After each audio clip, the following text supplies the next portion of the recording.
My name is Elizabeth Gitau. I'm a teacher by profession, but currently I'm serving as the Executive Director of WWN, which is Watoto Wenye Nguvu. Watoto Wenye Nguvu started in year 2004, formally, but back from 2001, I started doing what I'm doing today in a small way. I was teaching in Kilimambogo Primary School, and there I interacted with my students, and I came across very, very poor children. When I learned their history, I found that they were orphans. They had lost their parents through HIV and AIDS.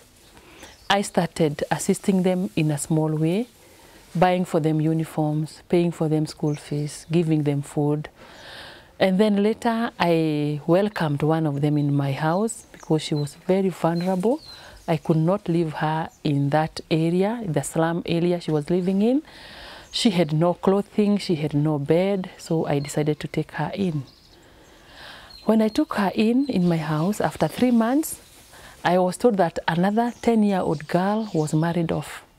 I went for her and rescued her from that marriage. Actually, it was a big challenge because the uncles and the grandparents, they wanted to fight and to make sure that she remains where she was, and I had to hide her to my friends in Nairobi.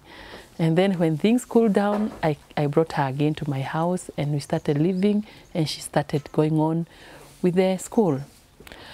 And so I was interested to know what is happening in the community.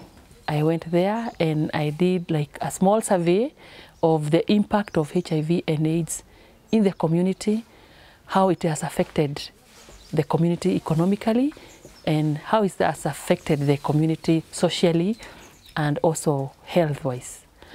And there I came across about 50 children who were orphaned from HIV/AIDS, and I started counseling them. I would call them on Saturdays, we would spend the day together praying. Some of them, they had no time to pray at home because most of them were used like slaves by the guardians who were living with them, because actually they felt that it was a burden to them. Once in a while, I would go door to door looking for food to feed them or clothes to give them, and also to pay their school fees. So in the month of August 2004, I met a group of Americans led by Pastor Norman and Ruth. God bless them. And they found me with the group of 50 children. And they came and we had lunch together. And when the community heard that there was lunch, more than 100 children showed up. And so we had lunch, and they heard my story, and they said they did not promise anything, but when they went back after 1 month, I received a call that 150 Americans were willing to do something. And it was, wow, unbelievable. It was amazing. And from that time now, we started now WWN. We formalized the organization. It was a community program. Now we registered it to be an NGO in 2005. And we started the sponsorship program. We started the school feeding program. We started with 150 children. Then it grew to 200. The number grew to 250. We started school feeding program with one school, Kilimambogo Primary. We added to Donyo Primary. We have gone on adding all these projects. The way they started small, all the projects now are big. We are sponsoring about 400 children today. We have a school feeding program in 7 primary schools and a secondary school.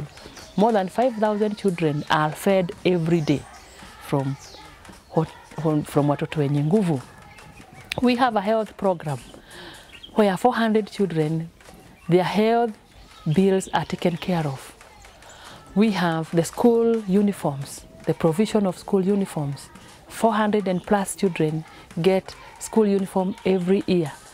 They get sanitary towels, they get soap every month, and we have our big day we call Fun Day.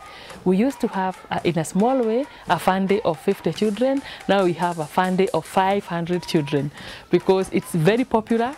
We usually receive other children from other homes, from other institutions, from the village, and also visitors come to be with us during the Fun Day. So the program have grown. It's amazing. I did not think that we would have something like this.